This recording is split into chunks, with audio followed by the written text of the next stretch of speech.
Hello, rodeo fans. Welcome to episode 18 of the short round. I'm your host, Wacey Anderson, once again joined by my pal Clay Creasy. Clay, we kind of entering the dog days of summer. Kind of rodeo's tailing off, but we're getting into a busy part of the first couple weeks of August. But before we get into all that, we forgot to shout out in the last episode of the half point, I guess. We forgot to shout out our NFR Open winners from over the July Cowboy Christmas round. Scott Genther, 3.5 seconds, and Jenna Dallin, 2.4 seconds. She beat Jackie Crawford in that round. They both pick up 13,000 USD checks, like big amounts of money for those two, which it's cool to have some Canadians go down there and be competitive. And this winter I got talking with Scott because he had qualified for the NFR Open last year as well, Hmm. but just again was in no frame of mind where he wanted to even think about crossing the border. Yeah, He went yeah, to Calgary, won it last year, obviously, and was in a spot where, he I mean, got he was it. almost making the NFR last year with just Hmm. winning Calgary. This year, again, after Calgary, I mean, didn't make the final four, but still made the Sunday and made money there as well as that NFR Open. And he finished that weekend sitting 13th in the world.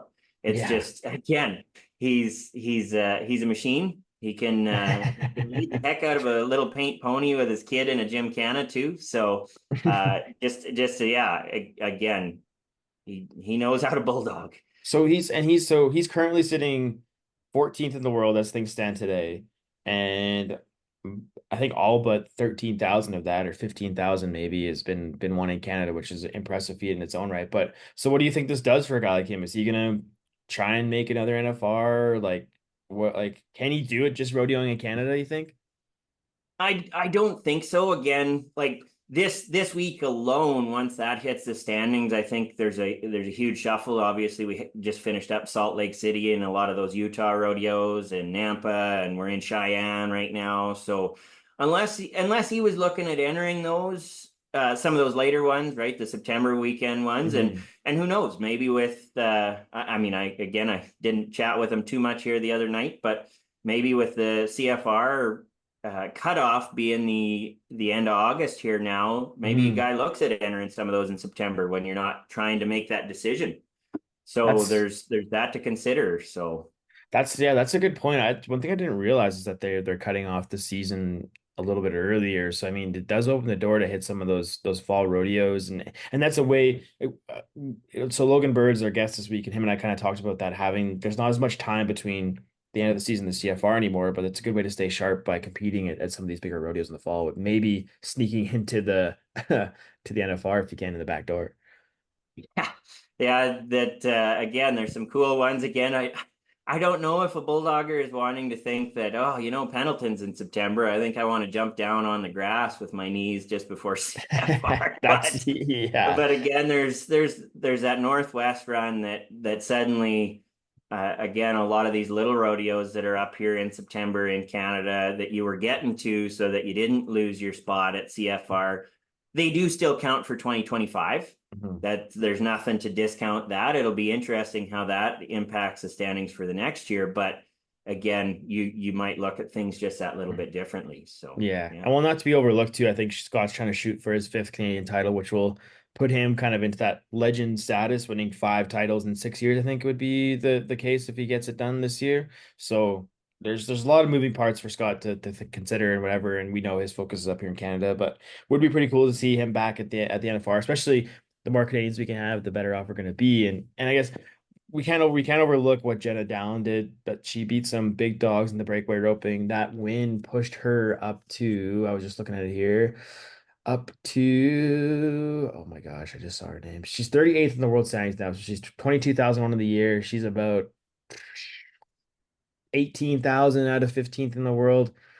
I don't know what this does for her. If she's going to try and push for the NFR, there's still lots of money to be won out there, and obviously some money to be won in Canada. But anyways, a huge win for her. It was really cool. Really cool to have some Canadians have some success at the NFR Open. Yeah, I had turned that on. I was watching it at home there, and when I first turned it on, I guess I was thinking that rodeo had like a similar to Calgary where you had the progressive round and then a Hmm. four round, but it didn't have that. And just watching again, Jackie Crawford, she's just a legend down there. Again, Hmm. she's who I want to be when I grow up. She's just so cool. And to Jenna come right out after her and just made just a sensational run. Hmm. Again, looking at the standings, she hasn't necessarily had the year that she would have wanted to. Again, on either sides of the border, she's a little ways back in both sets of standings. But again, a big check like that suddenly, even if it just sets you up for next year with qualifications for winter Yeah. rodeos and things like that. Again, it's I saw when they were talking for Dakota Butter's sake, again, part of the reason and we'll get to him a little bit later, but part of the reason he's trying to rodeo so hard up here this year is he wants to make a push for the NFR in 2025. Right, right. So you have to be thinking that year ahead and you don't necessarily think, oh, the year's done, Hmm. whatever. Well, So and even confidence wise, right? Like getting a big win and getting knowing like, hey, like I'm kind of back where because you mentioned Jenna's like not had probably the season up to her standards, but she's 21st in Canada right now, less than 2,000, maybe just a little over 2,000 out of the top 12. Like there's a bit like she has a good opportunity to make some ground here. So yeah, like you say, those wins can really instill some confidence in a person. You bet. And she just, again, comes from a family of just incredible ropers. I mean, Rocky there just, he's helped her to just figure out what do you do in these setups? How do you approach this? What do you take care? Because that section there, it was kind of all over the place. It Hmm. started pretty rough. I mean, a couple of barriers, a couple of misses, and things like that. It's getting away, and she just looks so calm and cool when she backs in the corner and really just took care of it. Yeah, well, and that was great to watch, and again, once again, great to see some NFR Open winners from our side of the border. But I guess I'll take us into the weekend, Clay. We had the Eastern run out in Morris and Kennedy this past weekend, and I would say it was a good. And I think a big theme of the show as we get between now and the CFR is going to be the bubble. Like, there's going to be a lot of action each weekend. People moving in, people moving out, people trying their best to get into the CFR this year, but you saw some of those bubble people take the opportunity of some of the big dogs maybe not competing at some of these rodeos on the weekend, over the past weekend, and make their way up the standings. So, and one of those being Spur Lacoste in the bareback riding, he was kind of, I don't even know where he was heading into the weekend. That's my bad for not doing my homework, but Spur. So he's sitting 11th as things stand, but it hasn't been an update yet. But anyways, that 2,300 bucks he picked up in Morris is going to be a really huge factor as we get into the later stages of the season here. For sure. Again, Spur is one of those guys. He's been going for quite a few years. Just kind of again one of them bareback riders that's incrementally gotten better each and every Hmm. year. I can say I was fortunate enough back in my steer riding days to have his dad Roger help me get on a steer every now and then, and such a great guy. And Spur is just yeah, he's rodeoing hard here and had a good horse at prime times. I mean, again, poor Jimmy couldn't stay home at his hometown rodeo, had to head to Morris, but that's Yeah. that's where it works out a little better, and that the contestants are happy to see those horses in the draw. Yeah, and it's a similar story too in the Saddlemark riding. Jake Watson trying to make a push for that top 12. Yeah, again with Jake Watson getting second there, again Leighton Green winning it. Those are guys that I mean, Leighton was sitting 13th before the weekend. That's Jake was right. Yeah. 18th. Those two, I mean, it's not set in stone for them, and they're veterans in the game here. They've been at this for over 10 years here now, rodeoing hard, and they know what to do at this point of the year, and Leighton's pushing to make that NFR as well, and so that money it spends well and it earns well and sits in the standings really helpful at this point of the year. Oh yeah, it's so essential. And Logan and I talk about this in the interview where there's actually a lot of money in tour rodeos left between now and the end of August. And there's a lot of money out there to be won. So it's gonna come down, like every dollar is gonna count. So these guys who are on the bubble and girls who are on the bubble are gonna have to push really hard, hit the trail hard if you want to try and make it. Like it's not gonna be easy. Like even we're talking in the tie down rope and like it might take 20,000 just to qualify. Whereas a lot of years that's the safe zone.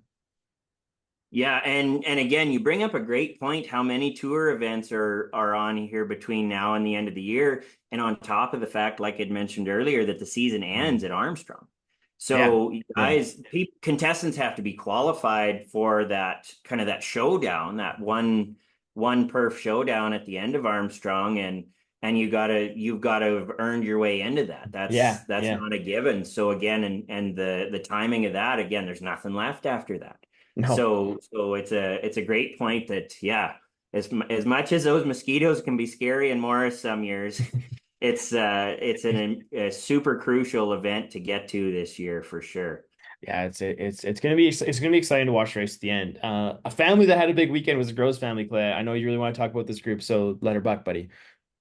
Yeah, it was just such a cool story. Again, they're a family. I've known the Groveses since the boys were just tiny. Like, and Lisa and Aaron had moved out this way when I was still in high school, and got to know them when Darren Ziffley had his arena built, and saw those kids when they were little, and got in a rope in their building and at their place, and get to know those kids, and Lisa again, they built and worked for everything they've got. Mhm. You look at a family that just puts in the hours to put together everything they've got, whether it's the place, whether it's the horses, whether it's their performances. And I look at Lisa again. I mean, I saw her post the other day. She was just looking to season this horse.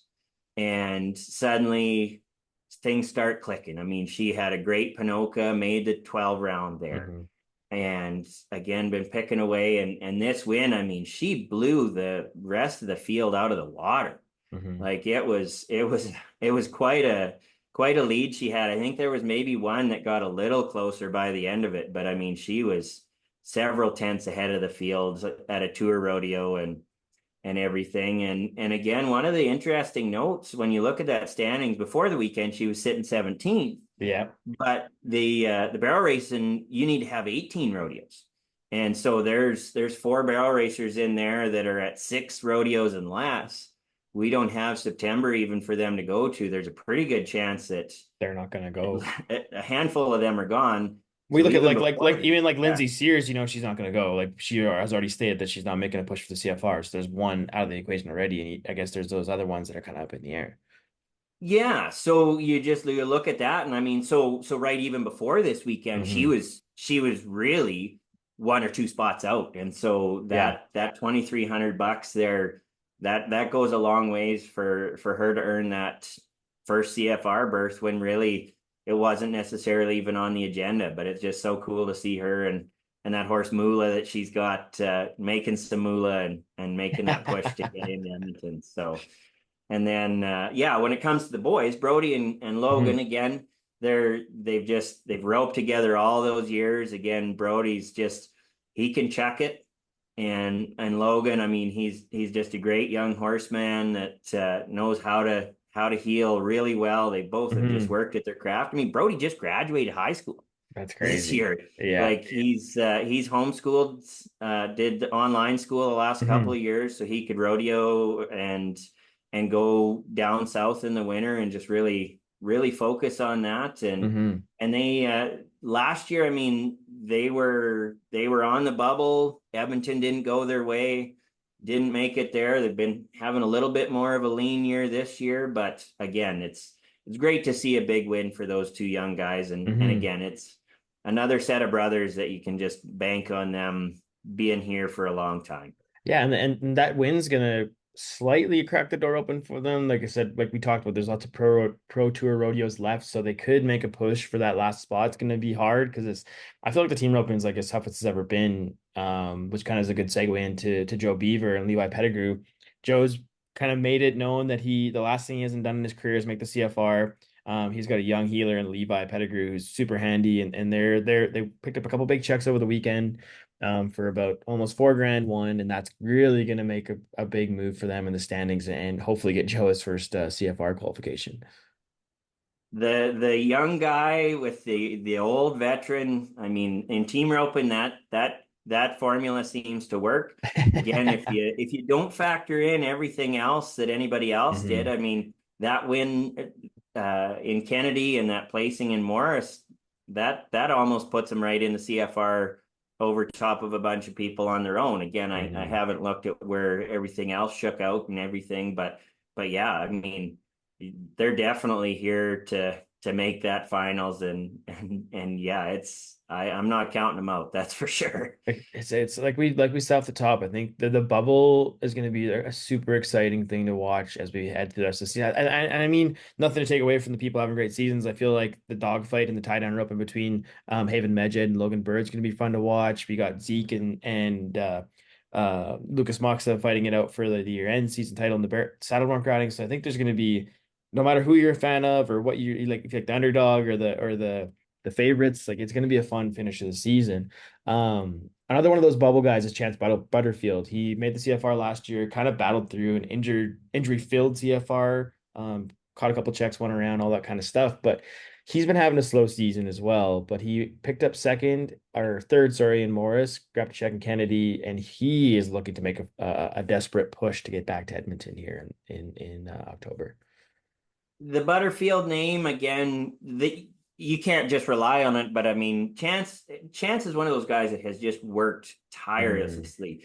I think there's very few guys that you could say put more effort into keeping themselves in shape hmm and just working relentlessly at that, working on his horses and just really trying to hone his craft. I would say again, he's always worked so hard at it. It hasn't always panned out. Again, I mean, he had a wreck here in the rodeo that's coming up, High Prairie, a couple of years ago hmm when I mean it was nip and go if he was going to survive. Yeah, yeah. And he's fought back through so much over the years. Again, I thought it was such a cool video he had where he basically had set a GoPro up under his hat there at Morris to show his run. You Yeah, check so that out cool. on Facebook, and you check out some of his Twitter posts every now and then. They're pretty hilarious. That's good But stuff for sure. I give him so much credit for that run and just the effort he put out last weekend for sure. Another bubble person who made a big move over the weekend is Murray Pole in the tie down rope, and he picked up a big check hit over there in Morris. Murray Pohl, again, has been a guy that's been around a long time. Really, again, another student of his craft, has worked tirelessly. I remember hearing stories of him just, he'd wear out VHSs and DVDs, half open NFR videos and things like that.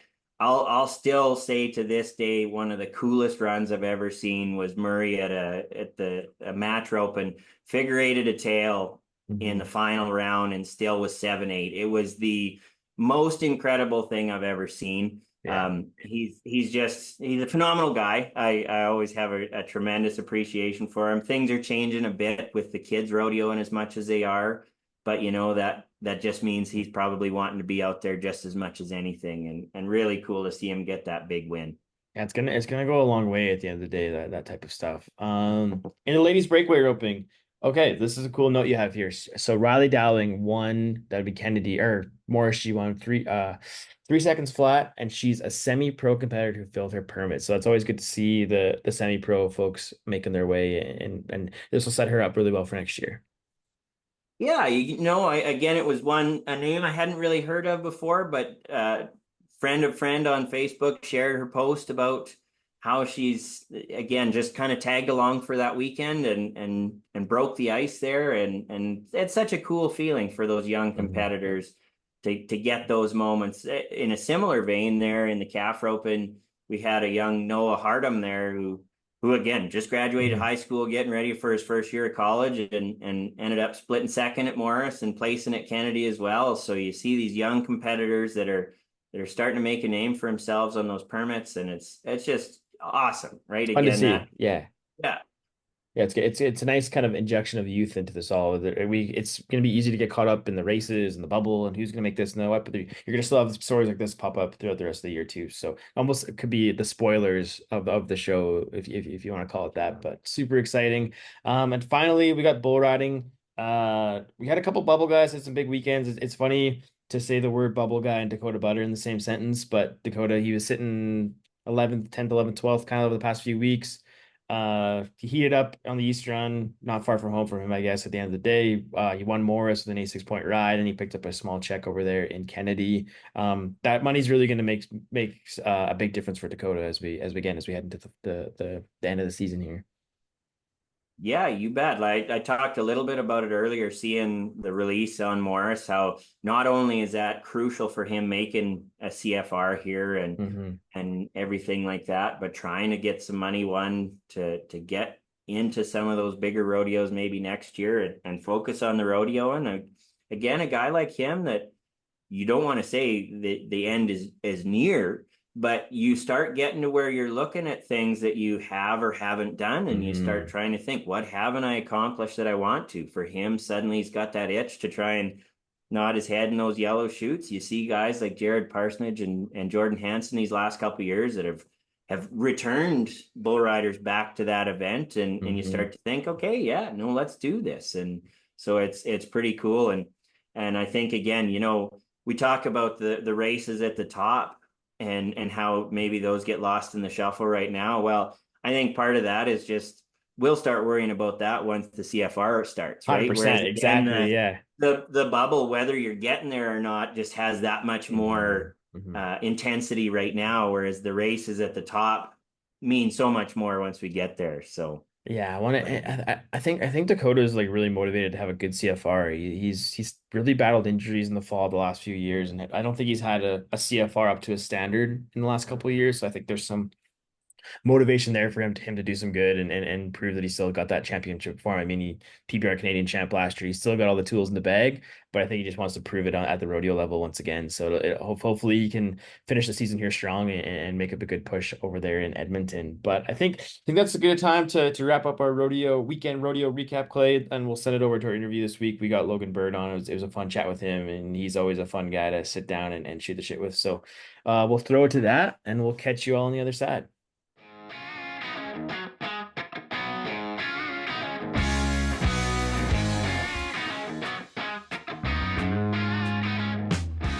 Welcome back to the show, everyone. I'm excited to bring on our next guest. He is a Canadian champion tie down roper, stock contractor, and one of the best horse trainers in the business. Welcome to the Short Round Podcast, Logan Bird. How's it going, man? Oh, it's going good. Thanks for having me on. Yeah, you guys survived the Cowboy Christmas run between everything you guys had on your plates. Yeah, we did. From Wainwright to Ponoka to Calgary is a very busy time as far as dog contracting goes. So it was busy, but we got through it. Well, and on top of all that, you guys are trying to compete, and you got the store, and you got nat and night rodeos and all this stuff going on. Like, how much sleep does the Bird family collectively get over that month-long run?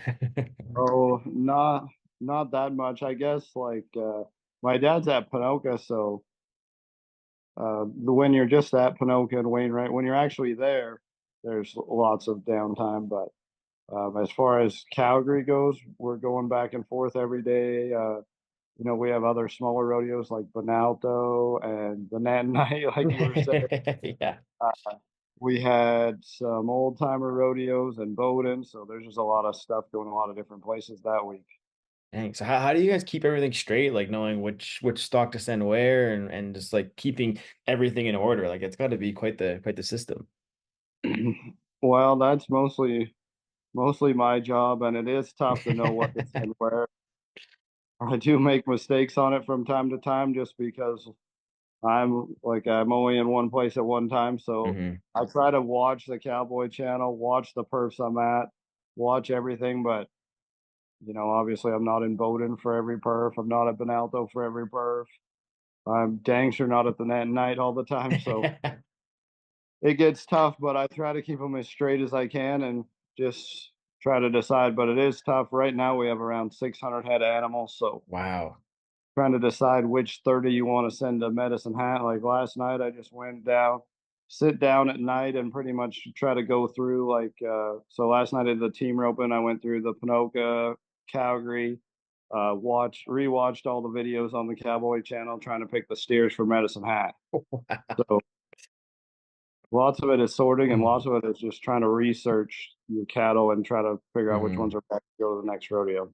But so like the basic thing about this, I think that some people may not understand is like it's not just randomly grabbing a group of cattle and throwing them into the team roping and the tie down roping and the steer wrestling. You guys like keep tabs on what works and what fits each pen, and there's a system to it rather than just it's kind of a spray and pray type deal, right? Oh, for sure. There's a system and a lot of work goes into what goes where and sorting them and all of that stuff. And I do a lot of a lot of work every week or even on the weekends when I'm driving, just watching the bulldogging somewhere else. Like a lot of guys pay no attention to that. I'm watching the bulldogging wherever, trying to make sure that which steers are don't need to go to rodeos anymore because I mean there's always one that I always say a bulldog and steer, every bulldog and steer in the world is one run away from stopping. One run they're 3/8, and the next run they stop, and then you got to try to find some. So Yeah, dang. Well, so how many performances do you think between the start of the season and the CFR and beyond do you guys supply animals for in a season, roughly? uh, performances. So I think we have around 75 rodeos, and Jesus. I would assume that probably three performances would be close. I know there's some that'll only be one or two, but then you got 10 at Calgary, Hmm. 7 at Pinoca. So I would say whatever, I guess 3 times 75 be 225. Damn. And then so how many animals does it take to supply? Like obviously you just said you had 600, but is that enough to get you through that many performances? Um, it's probably around 750 Wow, because man. there's some that we won't have yet for the CFR. Like if we get Hmm. the Hmm. calf roping calves at the CFR, we won't have those yet. And then I will have already got rid of quite a few older steers, like spring steers that go to say Coleman, Medicine Hat, Spring Rodeos. Lots of those Hmm. steers are done, and I have sold them already. So You're right. it might even be 800 or 850. That's man, I had no idea. That's crazy. So on top of all this stuff, you're rodeoing, you're sitting number two in Canada. How's the season been, man? It's been obviously treating you pretty good. You're kind of knocking on the door for that season leader spot. But yeah, kind of give us a rundown of your season competing wise. It's been really good. I feel like I've roped as good as I ever have. I've placed at over 50% of the rodeos, which I think I've only done two other times in my career. Hmm. Hmm. So, um, that's always tough to do. If you can place half the time, you're doing good in rodeo. But I I didn't do that great this spring, but June was really good. July has been great. Other than my only thing I don't like about the season is Pinoca. I didn't place at Pinoca, and when you don't place there in Canada, it gets hard to win season leader. Haven is a great roper. Obviously, he's in first. He's the guy that I'm trying to catch, and I'm down to like $1,100 behind him. But Hmm. Hmm. when somebody wins 22,000 at one rodeo and you win zero, That's a big gap. like that's tough to make up. When I won second at the second biggest rodeo that's gone so far, in comparison, I won 4,900 at the second biggest rodeo that we have, and he Wow. won 22,000 at one. So Pinoca is. Don't get me wrong. I mean, I'm not complaining about the payout, but when you're trying to win season leader and you don't win, and somebody wins 20,000 plus at one rodeo, you got to win 2,000 a lot of times in a row to Oh man. catch. Well, and even to be within that number though, you say you're within $1,000 of him or 1,100 bucks of him now. Like that's an impressive feat in its own right. Like that's a like you say, making up that ground is crazy. Well, it's been really good lately. Like I've won first or second at 5 of the last 7 Wow. CPR rodeos I've been to, but and then obviously Haven's not going to as many as Yeah.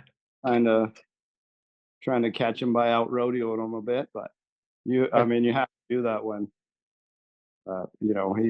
he's an awesome roper, and like I said, won 22,000 more than me at one rodeo. yeah. Well, and there's so much more money available now too. I think like you got to hit the road and you recently talked to Barb and Dave for a press for one of our releases posts. I think it was after TP Creek, but you said you just passed the $30,000 plateau for like the fastest time in your career. Like, what is it?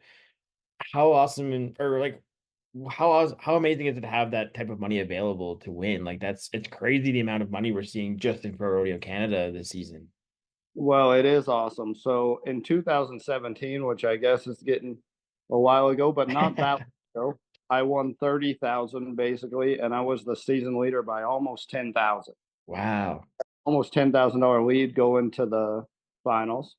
And then last year I won 36,000 and was second to Haven. Hmm. Hmm. And this year, I don't ever remember anyone being at 30,000, in the middle of July before in my whole Yeah. career. And there's two of us that are there.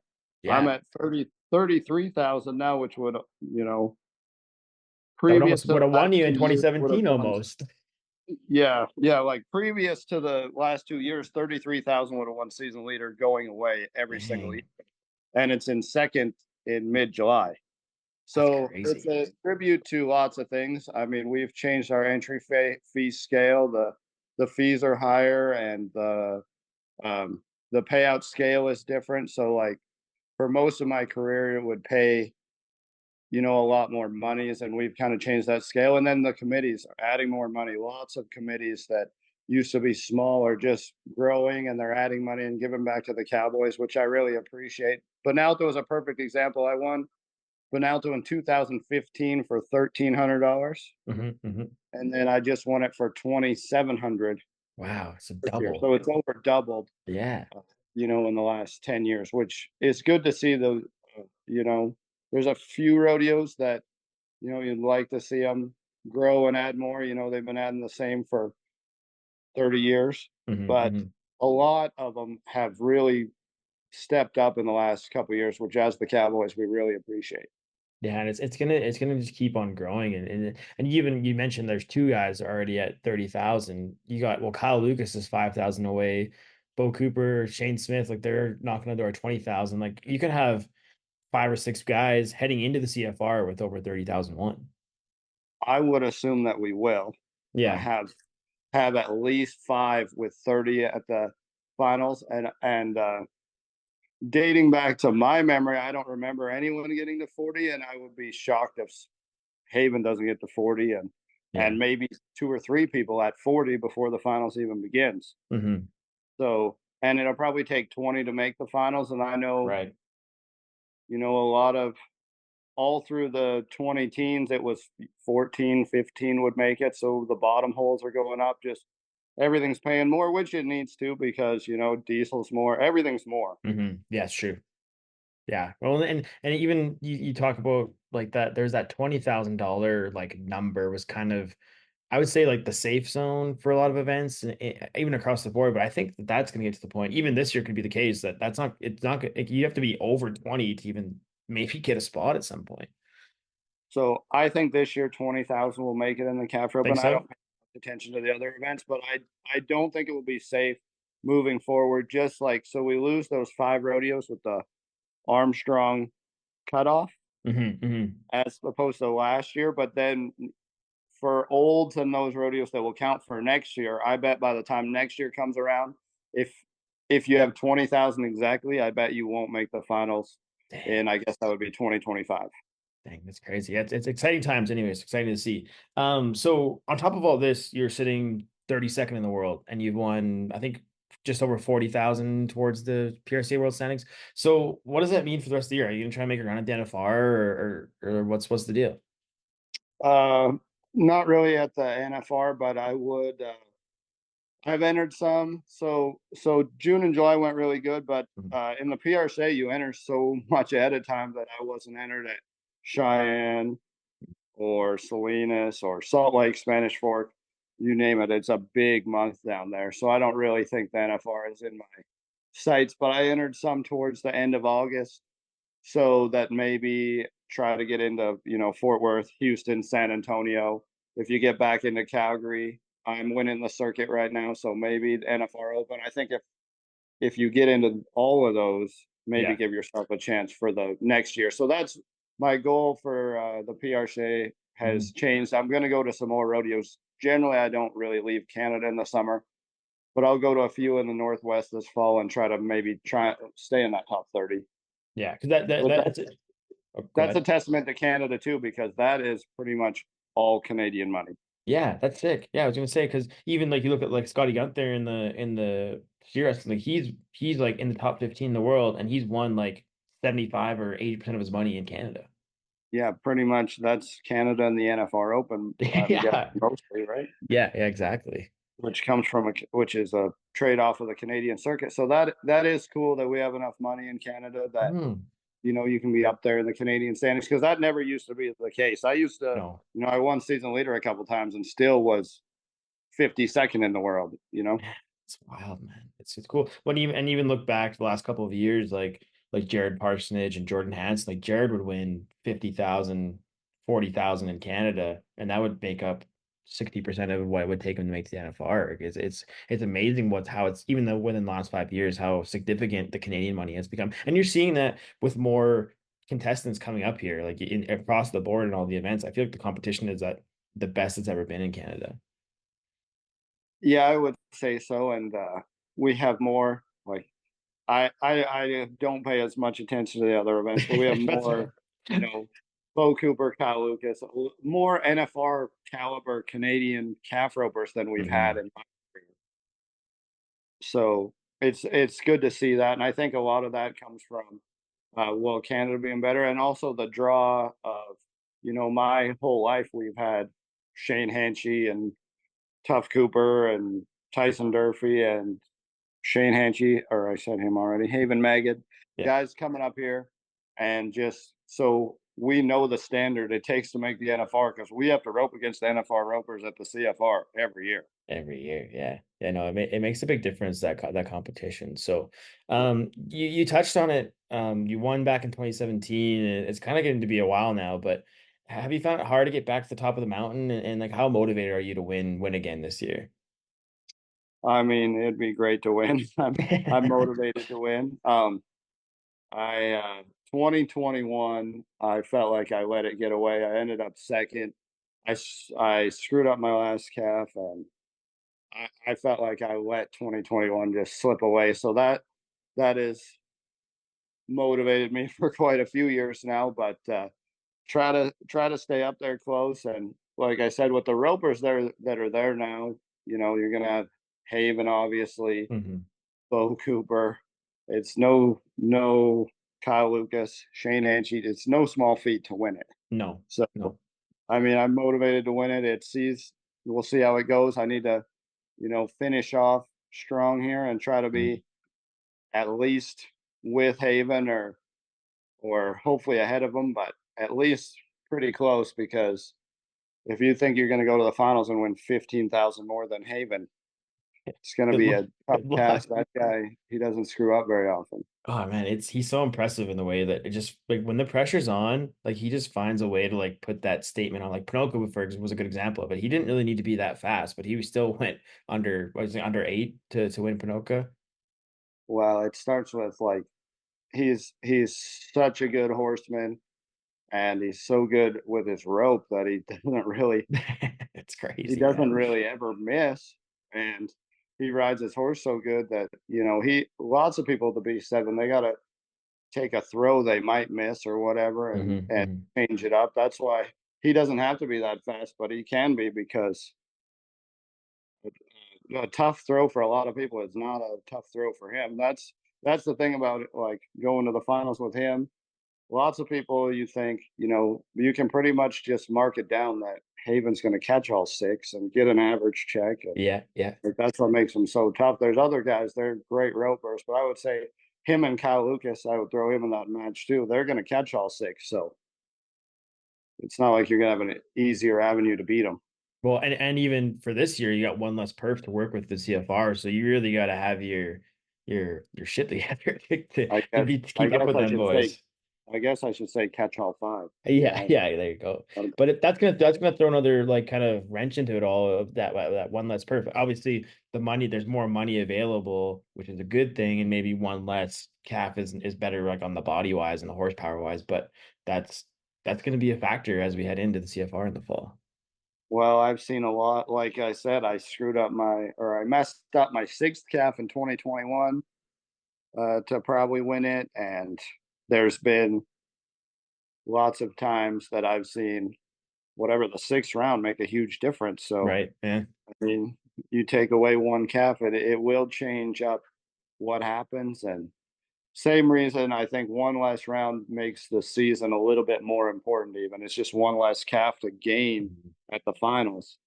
I have a hard time seeing somebody, and now that there's more money, the spread is bigger. I think the rough stock spread has been this big in the past, Mhm. but in the Mhm. calf roping, usually, first to 10th is 10,000. This year it could be 20 some, and it makes for less people that could potentially win the title. Mhm. So that's why it makes the regular season a little bit more important, which I like because I feel like the cream rises to the top over a long course. Someone can outdraw you or whatever over 5 rounds, and that Mhm. happens. But over the course of a summer, best ropers with the best horses are going to win. It kind of makes it less of a sudden death. And I know it's not sudden death, but just like it, like you said, that cream rises to the top, and you have Yeah, those guys who've grinded the whole season are gonna likely be the ones who win. yeah. I think that's. I mean, don't get me wrong. You're still going to have to go have a good CFR, but For sure, yeah. if you make the finals with 19,000, which somebody might, but you're 31,000 behind Haven, you're not winning the Canadian title. No, no. Which is how it should be at Yeah. the end of the day, right? Like Yes. it should be the mix of those top competitors duking it out, right? Like Yeah. I know the NFR is a different thing where you could have someone come in 15th and win a shit ton of money and win the title, but I think just that's the difference between the Canadian finals and the Yeah. NFR. Well, I think, like I said, it used to be more like that when there was less money, less of a spread, Mhm. and the NFR, it just it just pays so much Yeah, it's that crazy. it gives everybody a chance. But I mean, if you're 100,000 ahead, you still have a lot better chance. Like Yeah. um, Yeah. Chad Mayfield won the world in Texas, I believe that was 2020, and he 2020, really yeah. did not have a very good NFR at all. No. But he just had $100,000 lead and was able to hold on to it. So I mean, it still Mhm. matters. Yeah, the regular season it's a big part of it. So kind of back to all the stuff you guys got going on, and everything. How are you able to keep your skills in the arena sharp? Like you say, you're watching perfs, you're keeping track of stock. You guys got the store, the road night rodeo, everything that's going on. How do you keep your skills sharp? Well, I mean, part of it is the job. So today I'm breaking in the cabs for Strathmore as soon Okay. as we're done with this. So a lot of the job is practice. So that helps. And then I just as far as when it goes to the rodeo, paying attention to that, I always believe that if you built yourself, well, my dad told me if you have a good foundation as a roper, none of Mhm. that matters. Right? If you go back to your practice and back to um, the basically your basic foundation, you should be able to win no matter what's going on, what's going through your head. I truly believe that if you are fundamentally sound and you don't make a lot of mistakes, you won't make a lot of mistakes when it's time to go. That's what it really comes down to is being ready when it's time to go. And I think everyone who rodeos deals with that. I mean, Mhm. nobody else has to pay attention to the bulldog and steers, but I mean, everybody has jobs and other things that are going on in their lives that they have to deal with and still be ready to win when it comes to the PRCA guys and the guys that are going, you know, hard, it's like they haven't slept. You've been driving all night, you've been chartering, you've been whatever they've been doing, and they still have to back in there and do their The job. job. It Mhm. just, you got to focus when it comes to your time to focus. Well, and I think part of it too is got to be surrounding yourself with the right people and having that champion, being that champion's mindset all the time. Like you've been around Shane for so long, and like your sister and your dad. Like, what is it meant to have that network of people to kind of lean on or kind of guide you through your career? For sure. My dad, he started just like I was saying, he tried to teach us all, to be fundamentally sound and basically work on percentages. Like if if you miss this many, you're going to win that much less, and all that stuff. So he was a big help, and having his rodeo background and him teaching us. And then when I first started, I went with a guy named Nate Baldwin. He was an older guy. He made the Mhm. NFR a couple times from Idaho, and he taught me a lot of stuff about how to win. And Chad Johnson too.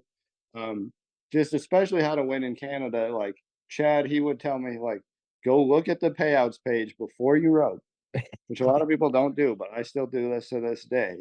And back then it was more like 1,000. He's like, if you're in the last perf and you think you can easily win 1,000, it's you have to take a lot of chances to win first, and you have to take no chances to win $1,000 bucks. Mm.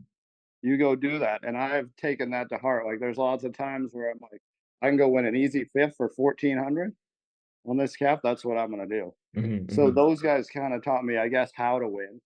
Um, the rodeos pay better now, so I've kind of moved that number to like 1,500. That if Yeah, I'm yeah. like, there's an easy 1,500, I just want to go take it, and I'm not Hmm. worried about winning first so much. So that was something that they taught me that has been a lot. And then Shane um, has come on, and he's helped me a lot too with just the same things: how to win, when to take chances, use your horse. That's what he's kind of taught me, that has really helped me from. Um, I made the finals in 2013, and then I didn't in 2014. And when Shane came along, he was always like, "Don't break the barrier. You got the best horse." Hmm. Um, just all that advice that I still like to use to this day. That's very helpful. It's like, when you got the best horse, don't break the barrier. Make sure you catch. And I have just tried to live by don't break the barrier, don't miss, Hmm. and Hmm. you're gonna win something. It's funny how important those little things are in building that foundation and just having that confidence, right? Like it's I never even really thought about the first part you said about like if you can win an easy 1,500 or 2,000, like that system is paying off for you right now. Like that's why you've been able to stay in striking distance of Haven. So that's my whole career. I've made the finals 8 times in a row now, and I've lived by that strategy. And I know some people don't have that strategy. There's the I go for first every time strategy that Hmm. a lot of people have, and that is one way to look at it. But I've always looked at it as, depending on what I have, I always went and looked at the payout, like lots of times $400, and it depends where you're at in the standings too. Like Hmm. Hmm. this year, when you're at 30 some thousand in the middle of July, maybe $700 doesn't matter to you as much as if you're on the bubble. So it Right, right. changes your strategy also. But I've always tried to see, like, for example, Kennedy the other day, there was an 8-1 and two 8-2s, which I was at the beginning. But if I would have been at the end and it was 8-2 to 9 flat, I'd be like, there's an easy fourth right there. You kind of have to take a chance Yeah. at the barrier. You maybe have to put a wrap in a hui to be 8-2, but to be 9 flat, you can pretty much take no chances. Do that every time. Hmm. Go get your money when it's just there to take. And I do believe in that. Well, and it's and you say like and maybe it doesn't make a huge difference whether you're on the bubble or winning 30K, but at the end of the day, that $700 or that $1,000 or $1,500 could be the difference between you winning season leader or not, or a Canadian title. For sure. So I lost in 2021. I believe it was like $600. Damn. So right, everyone's like, you know. Also, I go to most of the rodeos and they're like, you're at 33,000. Why are you going to Kennedy? Yeah. That's why, because I lost the Canadian title by six hundred Yeah. dollars. And I think people can't process that if you've never been in that position or had that happen to you. I think that until someone's felt that feeling, what you felt in 2021, they'll never understand. Yeah, I guess so. But it's like every $200 can matter. It all matters, dude. It's one of those things, and I guess like you say that kind of lower bar moves up as more money becomes available. But at the end of the day, it all counts, and it all makes a huge difference. Um, One guy I wanted to ask you about it's kind of a weird tangent. It just popped in my head. Is Clay Elliott. He's a Canadian champion saddle bronc rider. He lives in Nanton now. He's making his way, probably going to qualify for his first CFR in the Tie Down Open. How cool has it been to watch Clay make that transition from the rough stock end to the timed event end? Well, it's been cool. I mean, I you feel bad for him just like anybody Yeah. else, because you know how much effort that he had to put in to get good at saddle bronc, and then you have to try to put that effort Oh, into something else. And I know he roped calves and was good in high school, but it's still It's hard to not the be good same at amount of the effort. pro level. Like you and Yeah. I would say like if you went put rough stock and timed event in the same like trying to learn how to do it bucket, like they'd be the hardest in rodeo, in my opinion. Yeah, I don't know. I know people like that have done both events have told me that calf roping is harder just because there's a lot of Oh, moving for parts. sure, Ty Marshall 100%. is one. I mean, he was a bareback rider, but he said calf roping is way harder to get good Oh at. my But I don't God, know. dude. Maybe he was naturally good at bronc riding. I've never Yeah. got on a bronc, so I don't want to say right. Right. It doesn't look that easy to me, so I'm not going to No, say it's easier than calf roping. But I just know that calf roping, there's a lot of so much. technical parts to it, and then there's the horsepower part. But with Clay, he lives about 10 minutes from me. I drive by his house almost every day. He has Holstein cows trying to keep calves alive, and he's got a lane right by the road. He ropes all the time. Like I'm rooting for him just because he's put the effort in, Mhm. and I think it's hard to pick something else up a little bit later. It probably takes more effort than it does when you're 16 for whatever reason that is. But he's put the effort in to make it. So hopefully he does. I was looking at the standings. It's going to be there's probably 8 guys in the calf roping you could say are going to make it, and then there's a battle. There's probably 20 guys that could get those last 4 spots. Dang, it's gonna be Like exciting. Yeah, it's gonna be it's going to exciting, be man. and we have a lot of tour rodeos coming up in the next 3 weeks is going to be huge for him. Hmm. Um, Hmm.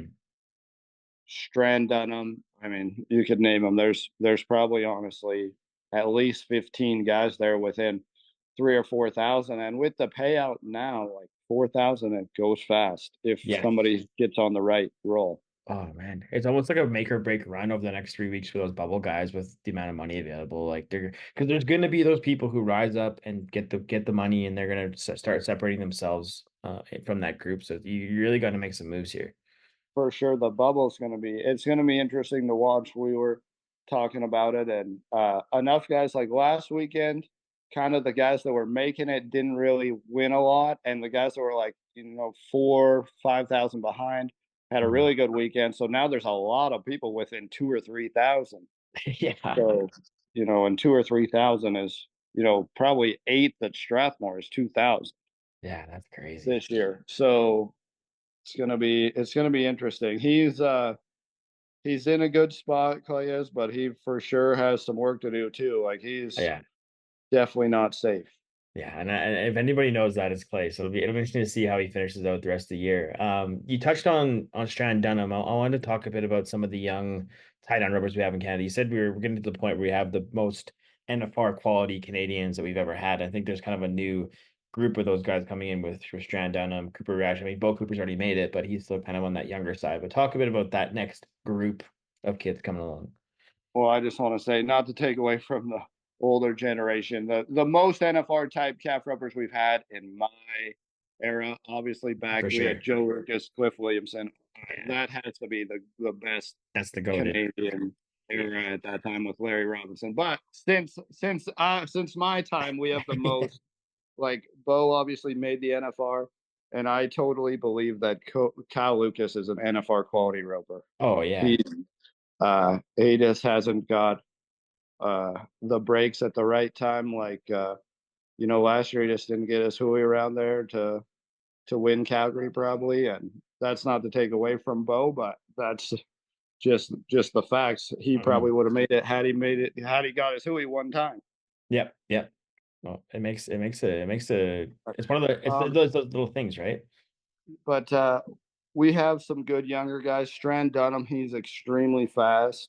Um, he he just needs to get you know it's a thing when you come from Manitoba or Saskatchewan to get in the pro rodeos type mindset in the calf roping, just because the CCA is just historically known for really short barriers. Mm-hmm. So a lot of guys have trouble with the transition from the east, in that you can throw your rope in 2 swings pretty much every time the whole time they're growing up, and then You come here and you come to the pro rodeos with longer barriers, and it's more like sometimes you're not going to throw for 6 swings, and them and their horses aren't really programmed to that.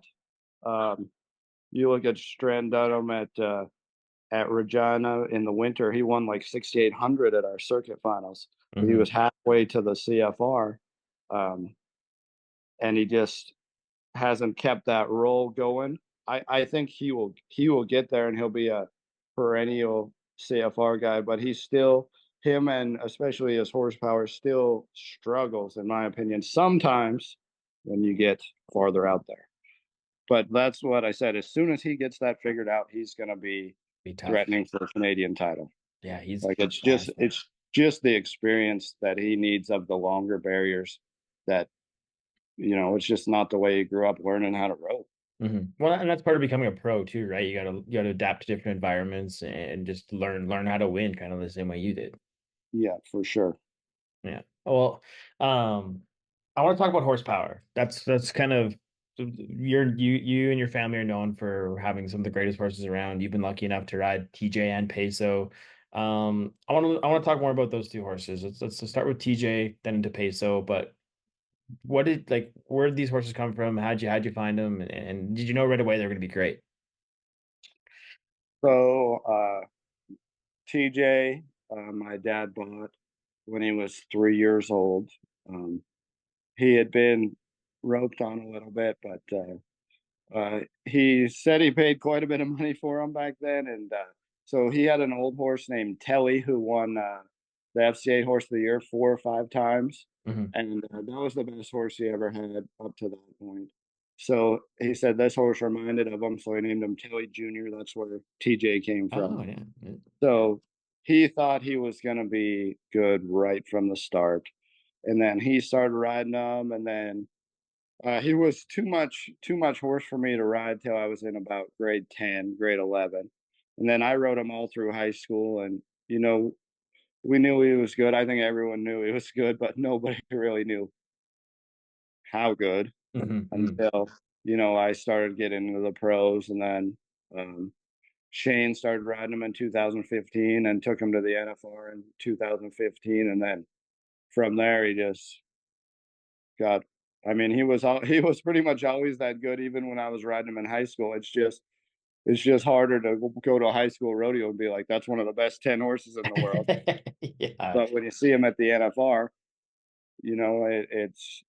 it started to come around. But TJ, he was very consistent, and I feel like um, I was young then, but my dad had a good idea that he was going to be good, or Hmm. at least pretty good right from the start. Obviously, I mean, we had never had an NFR horse at that time, so I'm sure he never thought this horse would go to the NFR, Hmm. because Hmm. that's just kind of a far-fetched pipe dream at sometimes. But he got to the NFR, and he excelled with Shane especially, and they ended up winning $1 million on him, and I made the Wow. finals on him I think 5 times and won my Canadian title on him. Like, he just he pretty much never made a mistake. Like, you always knew exactly what was coming. He was going to pull hard, hold the head, not drag.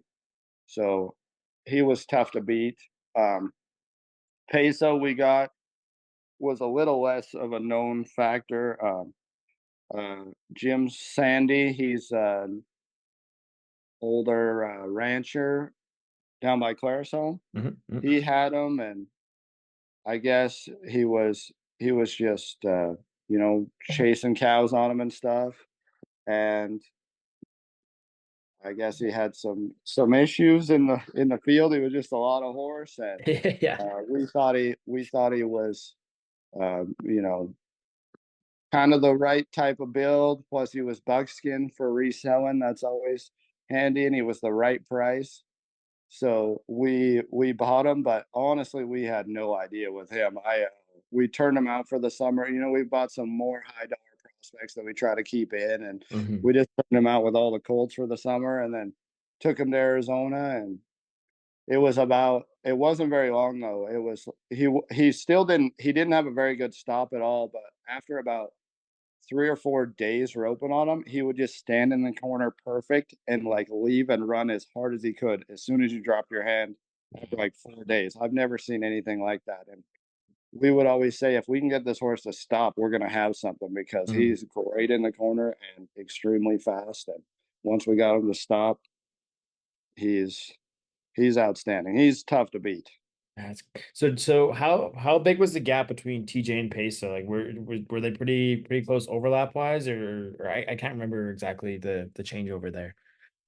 Um, they overlapped a little bit when Peso was younger. So I think I got Peso in 2017, so Okay. that would have been when TJ was still in his prime. And then I rode him at pro rodeos first in 2019. So Mhm. 2020 was when they were both. I mean, that's when we didn't have any rodeos up here, but that's when they were both like Peso got good enough, and TJ won the average at the NFR that year. Like at that year, where I hardly went to any rodeos, it did suck for me because I probably did have two of the best 10 horses on earth That's at crazy. one time. Yeah. And 2021 was the same, and then TJ passed away like 10 days before the NFR in 2021. Dang. But 2020 and 21 was when I really had them both, and they were really both great. Yeah. 2019, I rode Peso some. I won Williams Lake on him, but he still was green enough that he would have his moments. Oh, that's wild, man. That's cool. It's such an amazing thing to have that to like that level of horses at the same time. Yeah. What made those horses different? What made them the same? What made them great essentially? Um, I feel like what made them great is just you can trust that they like every time. There's not many horses that they're doing their job Hmm. every time. They're not they're not messing up. Um, TJ was TJ was like as far as stop and pull, he was tough to beat. Like I never remember him making a mistake on the pull ever. Like Hmm. he would always hold the head. He would never really screw up that way. Peso is faster for sure as far as catching up. Peso scores and runs so hard. His stop, he was a little free. It took a long time to work on his stop, but now he hardly messes up on the pole either. But even like the first time he went to the NFR, when it got loud, he would get a little nervous. And now I got him over that, and I feel like he's pretty much as good as TJ was Hmm. on the pole. But it took a long time, pretty much until now, for that to happen. But they're just a little different. I would say Peso maybe just is a little more explosive. Like he's just faster Hmm. and uh, probably just a little more electric. Like when you were to watch him, sometimes you're like Peso. When you watch just as a cat horse, you're like, oh, that horse is unbelievable. Yeah, yeah. Whereas TJ didn't have that as much. He was just solid. He didn't look. It wasn't like, oh my god, that's the best I've ever seen a horse look. Hmm. But but he never ever made a mistake. And Dang. Shane just had a way. I think I would probably tell you that I would rather run one on Peso, but I know Shane would rather tell you he'd run one on TJ. Yeah. or Pe- Man, that's awesome. So what has it meant to you to have so many people want to use your horses? Like again, like we talked a lot about Shane, but like it's got to be like a nice feather in the cap to have so many high end guys wanting to ride your horses. Yeah, I mean it's a good it's a feather in your cap, kind of like just like winning horse of the year. Hmm. Hmm. It's nice, but it's a it can be a political thing and everything when it comes down to like it's nice to know. I shouldn't say it's nice to know. It's just it's cool when the best guys won on your horse. Like at Edmonton last year, Peso didn't win horse of the year, but there was three guys that flew up trying to make the NFR, and they picked Peso to win. Hmm. Hmm. To me, that says he's the best horse. When their Yeah. NFR's on the line, Hmm. the last week, what horse do the best guys in the world want to ride? That's the one. So That's the one. so that's cool. And also it's been, I got this picture here behind me. Yeah. It's of TJ. Get the Hell right yeah. angle. Yeah, I gotcha. Yeah. It's in my house. It says the house that TJ built just because of money and mount money. We call it the house that TJ built. Like, obviously, financially, it's a big deal. Like, Peso won, I think in 2021, they won 140,000 on them at the Yeah, NFL. Get 25% of that. So not bad. that's the cool part. There's downfalls too, and that, like, when the big rodeos come around, Strathmore, Pinoca, I'll get 10 people calling me asking to ride, and you have to tell some of them no, you just have to, which is Yeah, yeah.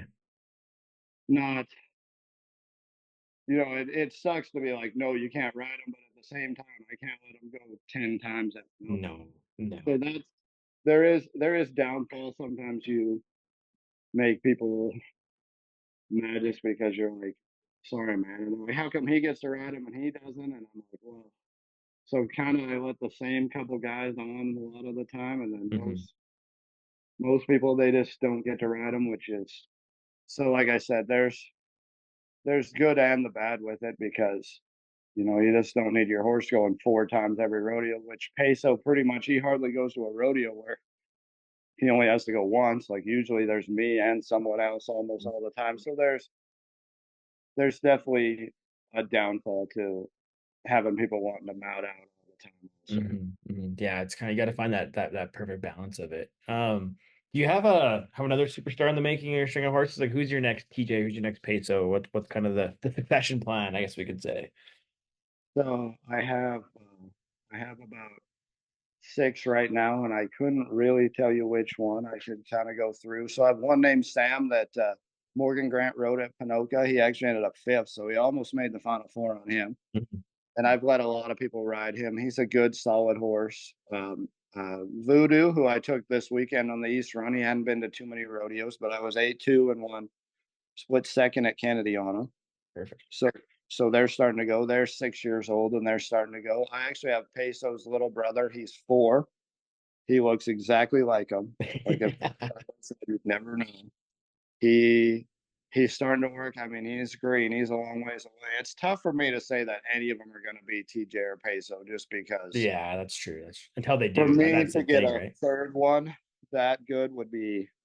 I mean, I hope I do, but I'm not going to hold my breath. Like Yeah. I feel like a lot of it does come from me and my dad and the good training program, but also those are exceptional horses. Like to Hmm. be that good, they have to want to be that good, I believe. So I hope there's another one. I have a young 4-year-old named Bolt. He's got a lot of potential. So I've got some coming with a lot of potential, and I know at least 2 or 3 of those will be really good. Voodoo, I would think I could make the CFR on right now, Wow. but none of them are peso yet. I hope I hope at least one of them gets to be that. But Yeah, those are big shoes to fill. The fact that I had TJ and then backed it up with peso is unbelievable. that's awesome. We'll jot those names down. We'll reconvene in a year or two and see if we can have the same conversation. I want to talk about your sister. She's been a huge ambassador, a lifter. She's been instrumental in making the breakaway roping in Canada what it is today. How cool has it been to watch that journey and watch her compete and be one of the best in Canada? What's that been like through your eyes? Well, breakaway has come a long ways, and it's good to see that the girls have a place to go. Lakota, I just from her story, she worked really hard at it. When I practiced, she practiced for Mhm. our whole time growing up, and then she gets into college. She ropes her last one her senior year in college, and you think you're pretty much done, and you know it's hard for them. Like the other events we just get to keep going on, Mhm. right? Mhm. It's like, man, we put all this work into it. Now we're done. And now that it's come back, it's been huge. She was kind of where there was only like a year where she didn't really breakaway because from college till breakaway started was only about a year, which Yeah. so she came in the right. She is lucky that she's in the right time. But having breakaway has been awesome. give a shout out to Maynard probably. He has a huge part of breakaway Hmm. being in Canada. The first year they had it, he did donated the cattle for free to a ton of rodeos Wow, to have breakaway.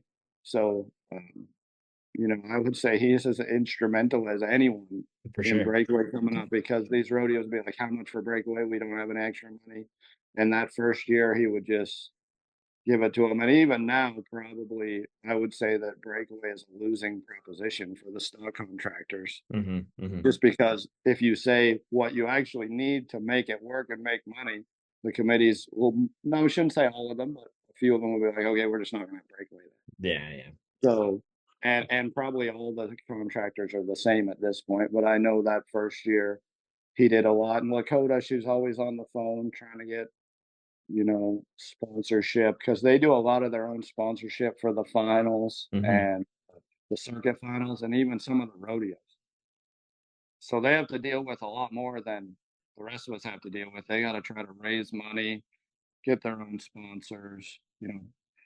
I think this year now they're gonna, get their. I think the CPRA is gonna get hotels and coats and stuff, but before they had to pay for all that stuff themselves at the first CFR. So it's been tough. And then as far as competing goes, just the same as I said for me. Like you just have to. She just has to do the same thing. Get when it's time to go, you just got to be all business. And Hmm. um, she's she's lucky in a way that she's grown up in a place. Same with me, where we have lots of calves that are open, lots of horses to ride. So that is a bonus for being able to get good. I think probably everyone that is really good at calf roping or breakaway have had most of that lead because they've had opportunities to ride lots of horses and run Hmm. lots of calves. Well, and we shouldn't leave out the fact that Lakota's no slouch in the tie down rope, and I've seen her put down some fast runs. She probably could pick up a check here and there at some of the rodeos. Well, I don't know about that. Uh, No, she's all girl tied down a few times, and she ties pretty good. She yeah. does tie pretty good. Um, Catching, obviously, she can do. It's from getting off to getting them down that can be a struggle. It's tough. It better be the best calf ever, but she can be like 12 or 13 on a really good calf. Oh, that's I mean, awesome. a pro rodeo calf, though, for the most part, uh, this year, Clayton Morris had some little tiny calves that we wrote, but for the most part, she would get the whistle every time. Oh, dang. She's not getting those ones down. Little sibling rivalry there. Well, and before we move on from that point too, I want to we can't leave out your mom in the store, and like your whole family's been instrumental in pro rodeo and breakaway and all the stuff you guys do, supporting everything. So it's pretty awesome to see what it's become today. And a cool part of it will be this year, Breakaway Open will be part of the Canadian finals for the whole duration, every performance for the first time ever, first professional rodeo association to include it in its finals completely. So, well, how cool will that be to have the gals competing alongside everybody for the whole CFR this year? It'll be cool. They're kind of getting their way in step by step, so that's good to see. I don't know if it'll be cooler for them than the first time they roped, Yeah, but yeah. maybe it will be to go. It's kind of when it starts out, you get cool steps all the time. You're the first ones that are there. Now you're the first ones that are there for the entire time, and um, eventually, hopefully, probably you'll be the first ones to rope for the same amount of money Hmm. as everybody else. Um, but it's growing, it's gaining popularity, and I think you can even see from the time it started the quality of ropers Oh, it's awesome, man. coming along. So You good. know, like you could tell breakaway hadn't been an event. Not to pick on them, but the first years, like there really wasn't even 12 like CFR quality ropers Hmm. in my, Hmm. and now there's probably 40. Yeah, Like it's insane just how much it's better it's got over the last few years, man. right. It's It's wild. just and you know why? Because there's a reason to practice, right? They have Mhm. more incentive to go get good at it, and they really have. It's crazy how fast it gets sometimes. Oh, it's wild. I can't believe how many Some ties there are. Like there'll be like five 2.2s. Like it's insane to me.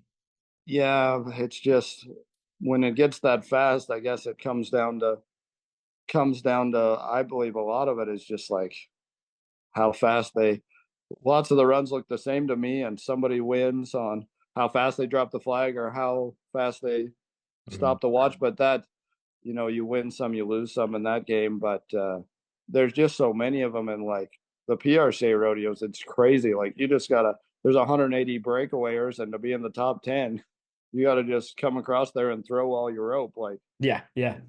it's a lot harder than like sometimes I'm like, God, I'm glad I'm not in the breakaway. Because there's lots of times when the calf roping where I believe I'm a catcher. I try to make sure I get out and make sure I catch all the time, like we talked about. In the breakaway, you can't do that. No, no. You make sure you get out and make sure you catch. You didn't win anything. You're slow. Yeah. Yeah, you gotta you gotta be on the barrier and be throwing it. So in a lot of ways, it's harder. Oh man, it's wild. And even it was so cool to see Shea break the Canadian record or the record with 1.6 in Innisfail. Like that was to me, that's a picture perfect run. Like she like did everything you just said. Like she's coming across there and throwing, and after that it's Yeah, up to you up gotta to the rest have of it. yeah. It's like you have to have a calf that's like to be that fast. You gotta have a calf that's fast, but not too fast. But too Yeah, But it like that's what it comes down to, that's like crazy. drawing too. Uh, Even if you get what I would consider a really good calf, sometimes if they're really good and they don't go to the end Hmm. fast enough, like you can't have one that runs too fast, but you can't have one that runs too slow either. Like when they get as fast as Innisfail did, you have to like hit the barrier, throw it, and have the perfect calf. Yeah. Like it's tough to do. It's funny with this like how fast everything happens, how many variables come into play, and and what's become. It's gonna be really exciting. I'm stoked about it. I think everybody's stoked on it. But we've kind of talked a bit about the CFR here and there throughout this, but it's heading back to Edmonton for the 50th year. How exciting is it going to be riding into Rogers Place come October? Oh, it should be awesome. I have never been in there, but I've heard from everybody that the building is unbelievable. So that'll be a cool part. I won my last Canadian title. The last year it was Edmonton, so I'm hoping to bookend it. Yeah, Last there you one go. Yeah, first. boy. Yeah. Oh, that'll be Red awesome. Deer, Red Deer through no fault of Red Deer's, but I just didn't have near as good a CFRs in Red Deer as I did in Edmonton. So personally, on a personal reason, I'm ready to go back. I'm like, I used to win way more when it was in Edmonton. So Oh. um, I'm excited for that reason. But I think the atmosphere will be cool. Like Mhm.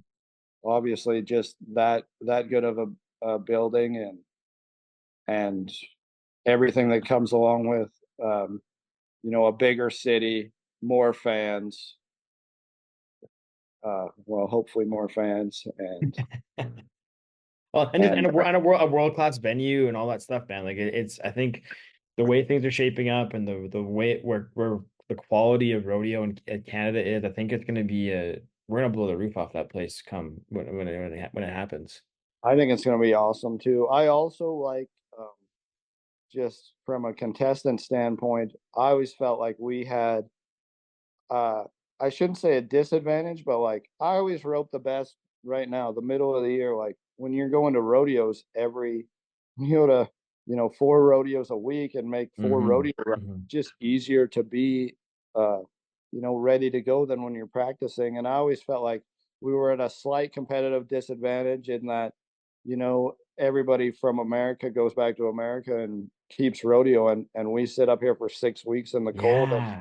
try to practice and then but it's just not the same. I really like from a competitive standpoint, right? We're rodeoing all through September and then we rodeo. Like I just feel like force wise, practice wise, like I know there's a couple times it's -20.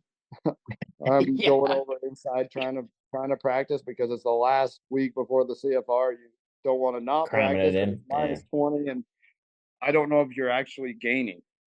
Yeah. No, I Like had a good conversation with Jacob Stima about this, how I think the competition is going to be better. The stock's going to be like in game shape. They're not sitting, like you said, for 6 weeks. I think you'll still have probably a week and a bit to rest up and heal any injuries or anything that way, but you'll be able to just go right in at like game mode. I think that's going to be gonna be huge. I always felt like I just was never as good after the 6 weeks off as I was after the summer. Like Hmm. I told myself after the last CFR, I'm like, I'm gonna have to go to Texas or go somewhere, just keep rodeoing because um, like my last two CFRs have been all right. I've got in the top five. I've made Calgary, but it just hasn't been the same level of winning as I have throughout the season. And I was Hmm. trying to tell myself, what's the difference? Well, the only thing I can think of is the 6 weeks where you're just practicing. Yeah. And for me, that turns into riding a bunch of colts, and then you're not going as fast. And like, so for me You're not competing personally, against anybody. You're just, like you're practicing and keeping your skills sharp, but there's no competition to keep right, you there, right? right, and just I just think the fact that we can go from competing to a week off is a lot less than 6. So I feel like Yeah. that'll just be helpful to all of us. You know, and hopefully we're not warming up in a blizzard. Like there's a lot of things about Hmm. the dates that I like, as long as too many farmers aren't in the field and can't come watch the rodeo. Yeah, well, that'll be one of the factors, but I think it's gonna be great, and like you said, I think the competition is gonna be as good as it's ever been at the CFR. Okay, I got one last thing to run by you here before we wrap up. So Clay Creasy, Clay, he's one of my co-hosts for the show here, and he wasn't able to jump on the interview today, but he wanted to ask me about, or wanted me to ask you about a run-in you had with the barrel racer your rookie year in Lacrete, where she gave you some grief when you guys were setting something up, and he wanted to know how you came along since that day in Lacrete. Well, that was a tough day. So I I wasn't doing very good. Hadn't been winning a whole lot. I was rodeoing with Riley Warren. So uh, one thing that everyone should know is you don't let Riley Warren make your travel plans. So we were rodeoing. Neither of us had much money at that time. So we were rodeoing pretty cheap. I think we'd go to McDonald's once a day. We were sleeping in the roof of his stock trailer, which was not really tall enough. You'd always hit your head on the roof, cold, rainy, whatever. But we ended up catching a ride. They used to have Abbotsford back then. Hmm.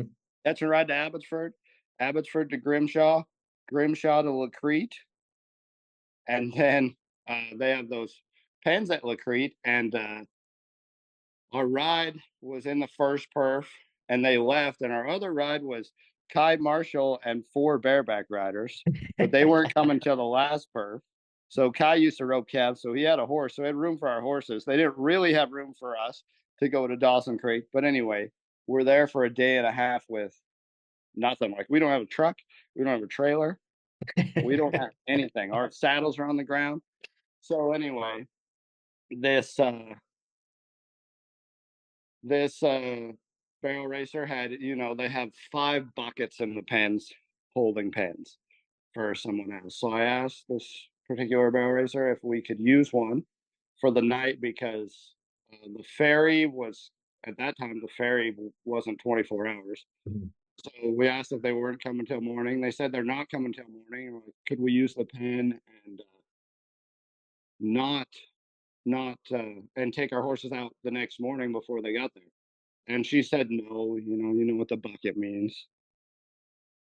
So I'm like, "Who are they for anyway?" So they were for someone who was not a contestant, who was actually the clown's wife. I'm like, "So they're for the clown's wife for tomorrow, and we can't use them." And she said no, and proceeded to cuss me out for a good 20 minutes. And then it all got resolved. We left. I tied my horse to the fence. I did not use a pen. The next day comes around, and I don't know what happened. I'm just walking along. Again, I did not move the bucket. I did not use the pen. This lady just comes up behind me and starts just cussing me again, telling me I'd never make anything of myself. I'd never be any good, all kinds of stuff. And I'm like, oh yeah, like I don't want to take this anymore. So I started to walk away. So then she's just following me, cussing me out. And I've always liked Cody Cassidy because he came over and he stood up for me and was like, leave him alone. I'm 18, I'm 17, 18 years old. Yeah, you're just a kid. I don't know that. I'm just a kid. I don't know a lot of people. And he came over and he stood up for me, and that was cool. And I've always liked Cody since that day. And I don't know what happened. About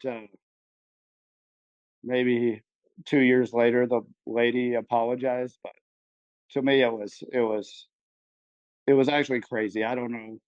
I guess she thought I was being disrespectful when I said it's for someone who's not even entered, which I don't know. But she lost it on me, which was fine. But then the next day, when we had no interactions, I 2 years Yeah. later, she comes back and yells at me again. So yeah, that was crazy. And I slept in a haystack that night, and it was raining. And I was like, phoned home, and I was like, I don't think I'm gonna make it in rodeo. Like, this sucks. Like, I was ready to be done from that lady yelling at me and from sleeping in the haystacks and all that stuff. Luckily, the next year I did good at Pinoca and started winning, and now I love rodeoing. But that was tough, and a lot of it came from just one lady being completely ignorant. Yeah. With another Oh man. way to put it. Well, and all we can say is look at you now, man. You got a Canadian title under your belt, trained some of the best horses in the world.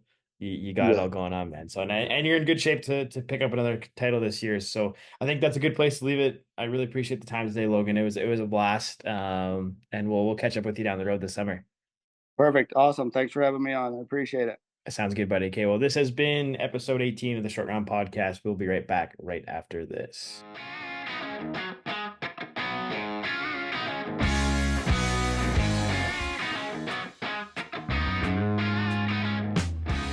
All right, welcome back to the show. Thanks once again to Logan Bird for taking the time to sit with us. It was a fun chat, and we wish him all the best as we head into the back half of the season here. All right, Clay, we got a south of the 49 update for everybody. It's been a big run. We've had, like you said earlier, in the first half, we got the Utah rodeos, Napa, Idaho wrapped up. We're in the middle of Cheyenne.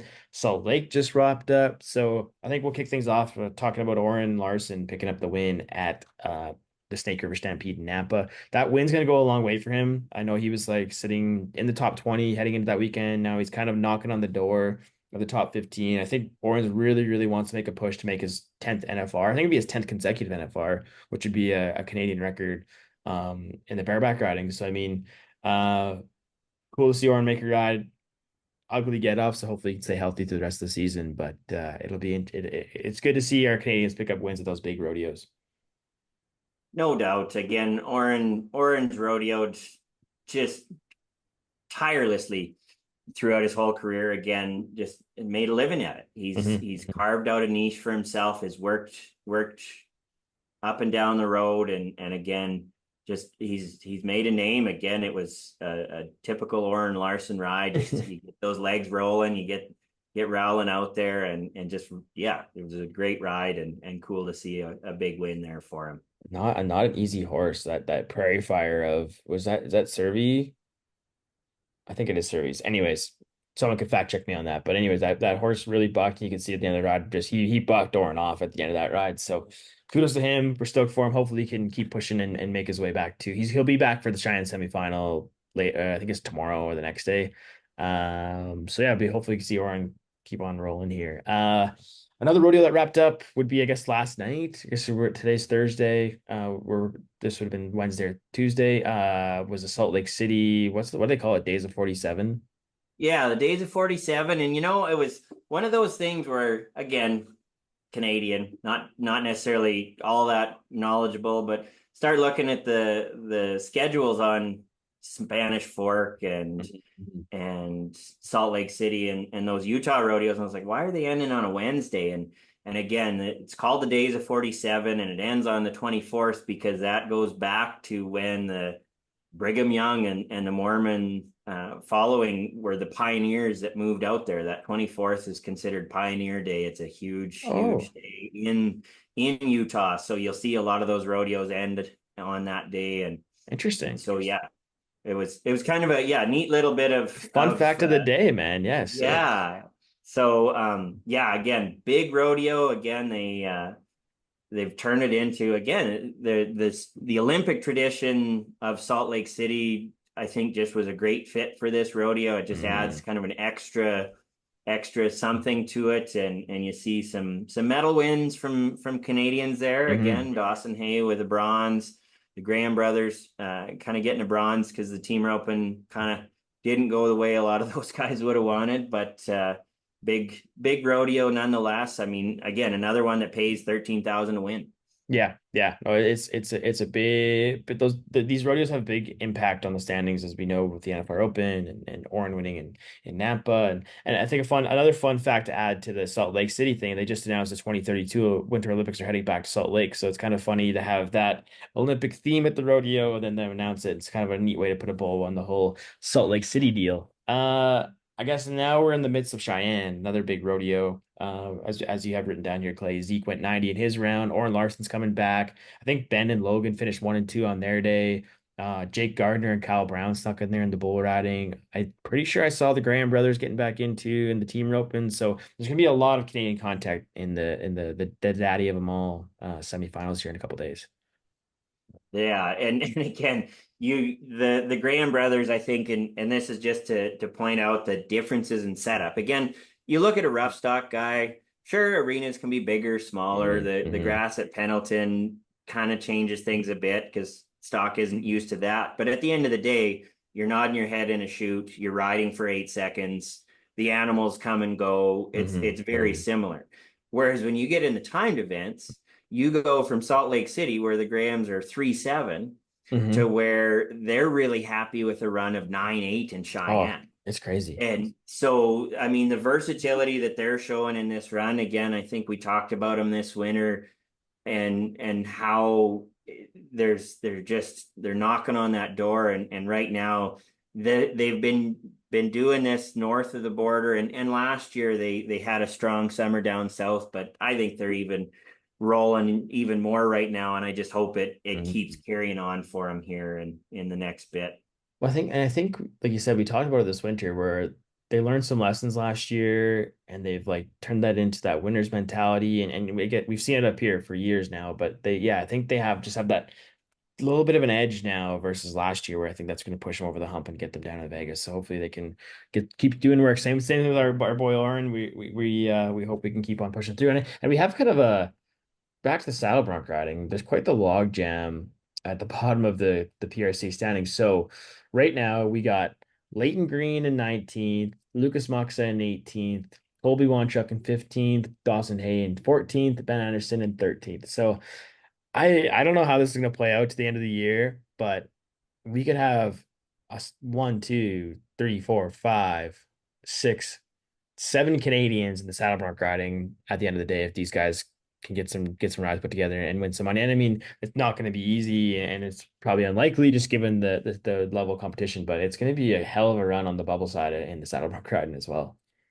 Yeah, and it's even gotten better in the last little bit, because there for a bit, those guys that are in the top 15, where you see Ben, Dawson, and Colby going 13, 14, 15, there a couple of those guys were in the top 20, but not quite breaking that through. And yeah, it's going to be a dogfight here. There's still so much money to be won, and it's anybody's game. Again, after Cheyenne last year, Q Taylor, I mean, seemed like he was unstoppable, and there was no way you were going to keep that guy out of the NFR. But it's just so crazy here with what can change from there, and all of those guys ride so phenomenally. Yeah, it's a good crew. So keep an eye on the saddle bronc riding. We'll get into more of that when we get into our tee up of the weekend. But you have another fun fact before we move on to that, Clay, about the Canadian Pro Rodeo. So I'll leave you to it. Yeah, and I guess I forgot to bring it up when we were talking about the results there, but happens to be from Kennedy, is a country western singer that I'm very familiar with. She happened to be my mom's college roommate at Lakeland College, and she's from Kennedy. I can remember the first time going there to the rodeo in Kennedy as a steer rider, staying at their place. And but one of the neat things that I had kind of been thinking about before the rodeo happened, and after we had done kind of our last little part there, was she's got a song called Old Timer. And I always remember the video, and it was a song about her dad. and it was filmed at the rodeo grounds. He's got this old truck, and I should have looked up what kind of truck it is, but it's in the video. Again, the song starts out with parking cars at the rodeo. He's been doing that for years, and I saw that since he has passed away, they've actually restored the truck. It's in the parade there every year in Kennedy, and again, just one of those kind of neat stories that I just wanted to throw in there, because again, sometimes these littler rodeos, unless you're there, you don't see everything. And again, just, yeah, kind of a neat part that I wanted to throw in there. For sure, man. It's great. It's like you say, a lot of these small rodeos almost get overlooked, or people haven't been to them or don't really know kind of the impact they have on these communities. So it's always good to shed some light on that. But that'll move us into kind of what's coming up this weekend. I think we'll start with the kind of saddle bronc riding theme as we were talking about it with the PRCA World Standings. We got two really big saddle bronc riding events coming up on our side of the border. We got the Pollockville Hardgrass Bronc Match going on this Saturday, July 27th, followed by the Zeke Thurston Invitational Bronc Match July 31st. With between the two events, 70,000 added. It's these are going to have a huge impact on the Canadian standings and the PRCA World Standings. There's no doubt. I mean, 50,000 added is just something that's unfathomable, like even just 5 years ago. Yeah. To have an event of that magnitude up here. And again, Pollockville, it's just what it's the arena. There's nothing else there. Yeah.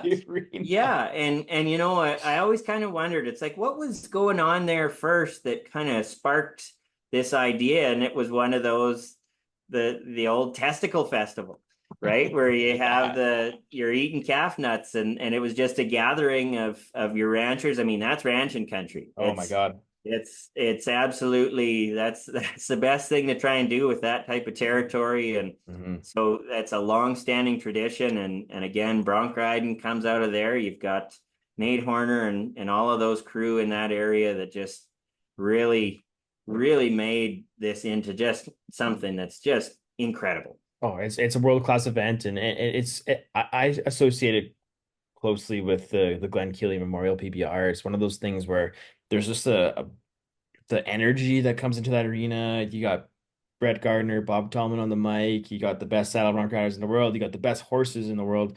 The half an hour from home at this event, like there's a reason why the world record's been broken 2 out of the last 3 years there. It's an outstanding event, and it's gonna be fun to check it out. And as you mentioned here, it's too bad we're not gonna have explosive skies, but that's the one thing with the Calgary Stampede. They got a liner load of badass horses to be bucking that night. Yeah, and I look at this draw, and I mean, there's just so many good matchups. Chase Brooks got enough cherry. Ben Anderson just had a good trip with that horse here. I mean, Dawson Hayes got Zariah Hills. Logan Hayes got Equal Money, the horse that Dawson had at Pinoca the last 2 years. The favorite name I had, and you mentioned this when we were talking about the Salt Lake, the name Fun Fact. I think just Fun Fact is a cool name to say on a horse, and a great horse at Calgary's that Quentin Taylor, I think, got a great chance there. But again, it's hard to know what's going to be that top 8 that makes it, and then once you see that draw, it's just going to be, for that top 8, it is something. Oh, and it's just going to be, I think if the season up to this point has been a telltale what it's going to be like, it's going to be tough. Like you look at a place like Sundre where 88 points catches you a bottom hole. So, I mean, you got to have your riding pants on in Pollockville. And I think the same can be said for Zeke's event in Stettler. It's going to be really cool. First event that he's putting under his name. Going to have the top saddle bronc riding, our saddle bronc contractors there, top riders. It's just going to be a really great week of saddle bronc riding up here in Canada. You bet. And when you talked about the intensity of Pollockville, I wanted to give a shout out to Chad, Best Plug, and Alpha Bull. I mean, that's such an integral part. And honestly, I would say Alpha Bull really kind of set the standard for what that production level is, right? Really kind of stepping out of the rodeo mentality, incorporating the PBR mentality into a lot of other events.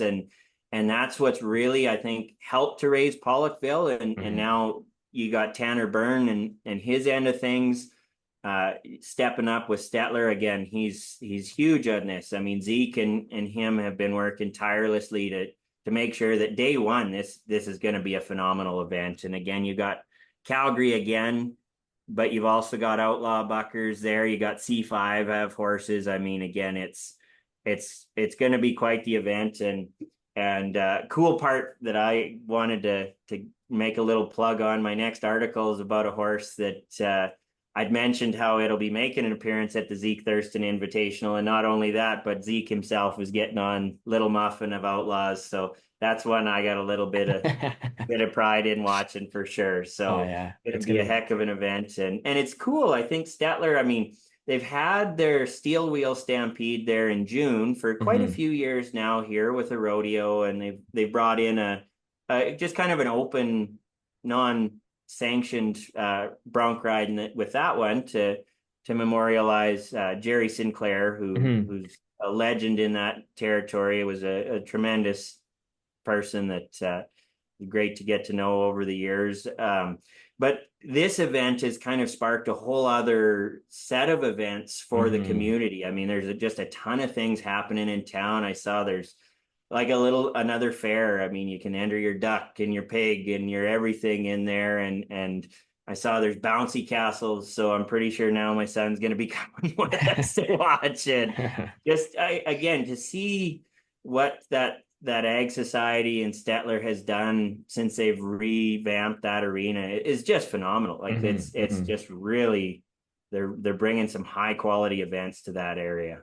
Yeah, it's gonna be a fun week over there in Stettler, and it's kind of funny. We were talking about overlooking some of the smaller rodeos or whatever. But it's easy. We're rough stock guys, so it's easy for us to talk about the rough stock events. But we also have the Medicine Hat Stampede, the summer editions coming up. Another stop on the SMS Pro Tour that's running from the 25th to the 27th. We got Rockyford, Alberta, so that's the Northcott U. It's kind of their signature event, I guess you could call it at this point. That's going for a couple of days on 26th and 27th. And we got the historic Bruce Stampede this Sunday. It's always fun. It's always funny to have Bruce following Pollockville because it seems like those saddle bronc rides are such a good time. Saturday night Pollockville it kind of rolls into the Bruce adventure. No doubt. And I actually even had texted Jeff Ewell there yesterday. I was looking at the draw, and this is a busy weekend for the Ewells because they bring some horses to Medicine Hat. Hmm. Obviously, they've got Rockyford Rodeo. That again, like you say, has been a Ewell staple since it had been an FCA rodeo there. And but then they come and they contract Bruce, and so I mean some of these horses are bucking in one of those places and then coming to Bruce on the Sunday, and I'll never forget, I had a contractor the one time had told me, they said, when it comes down to it, if you got to buck a horse twice in a weekend, they almost do better if you buck them in one place, you load them up and you take them to another, than if you double buck them at the same rodeo.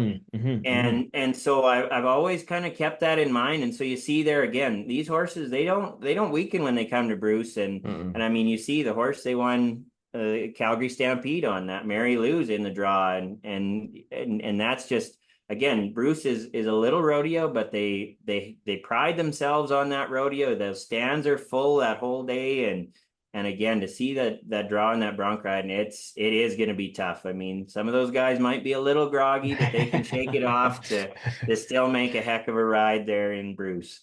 Oh, it's gonna be great. And then finally kind of wrapping up. This is almost like a Cowboy Christmas 2.0 run here the next till after the August long weekend. But yeah, we got the High Prairie Pro Rodeo happening on the 30th and 31st. It's gonna be a crazy week. So we'll definitely have a lot to recap on the next episode of the Half Point. Yeah, I actually, when I was making our outline here for this, I copied and pasted the chart from that Cowboy Christmas run where it seemed like we had so many events. I had to add another row for this because There you there's go. one more than there was then. So yeah. And one thing I had thought about when I was looking at this and thinking about Pollockville, I remember a couple of years ago when Bowden was still a bareback riding, there Mhm. was actually a bull riding event, a bareback riding event, and Pollockville on in the same day. Wow. Yeah, that's It interesting. was kind of a crazy one to look at in the schedule, and Yeah. I don't know how everybody felt about that, but Yeah. it's changed since then. But I remembered that and thought, holy, that would have been a heck of a schedule. Oh my gosh. Yeah, it's exciting to see all the different events that happen throughout. one weekend in Alberta. It's super exciting. And on the pro rodeo front, the PBR, there's events happening everywhere. So there's something to do for everybody. I think one thing we should mention before we wrap up here, Clay, is we're thinking about all the people in Jasper. It's devastating news coming out of there. It was a long time part of the Canadian Pro Rodeo scene. A lot of people spend their summers there vacationing. It's a beautiful place in the world, and it's just awful news. The fire. And we just want to send a huge thank you out to the first responding crew, everybody who's up there fighting the good fight and trying to keep everybody safe and all that kind of stuff. But just sad news, and we're thinking about everybody up there in Jasper. You bet. It's from the sounds of it, yesterday was just the worst possible scenarios for weather conditions. I mean, every efforts they made to try and protect the community in the area just didn't seem to work out. I one positive thing that I had saw was the Hinton area people that were called upon yesterday morning to come and help evacuate a bunch of animals. And I mean, they rose to the occasion, and they got so many animals from that area out. And so kudos to them. But again, there's just it's truly heartbreaking. I mean, people were trapped, couldn't head east. They couldn't even necessarily Yeah. head to Hinton, and had to go west into BC. But with all the fires in BC right now, they basically had to make big detours around from Valemont to Grand Prairie or down to Calgary, because BC doesn't have capacity for people. So it just, I mean, we heard this morning they lost their hospital. They've lost just countless important structures and just historical places. And again, I know it's sad for us to not have that rodeo there anymore, but for a moment right now to think about it, the rodeo is just second to Yeah. what everybody is feeling there. And you just feel for everybody there and hope that we Yeah. can do the best we can for everything and Yeah. everyone there.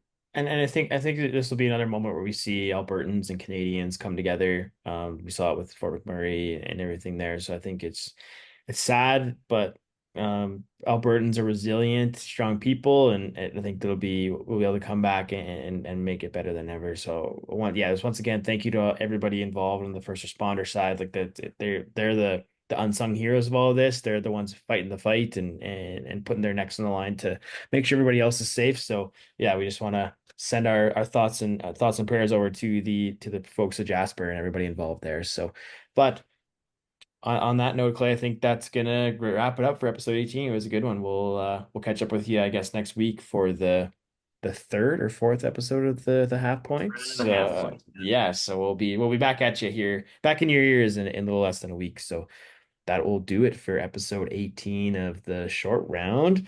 If you want to keep up with what's going on, obviously head to prorodiocanada.com. We have our social media pages, and yeah, we'll be posting all the news you can use. But once again, I'm Wacey Anderson for my co-host Clay Creasy. We will catch you all next time.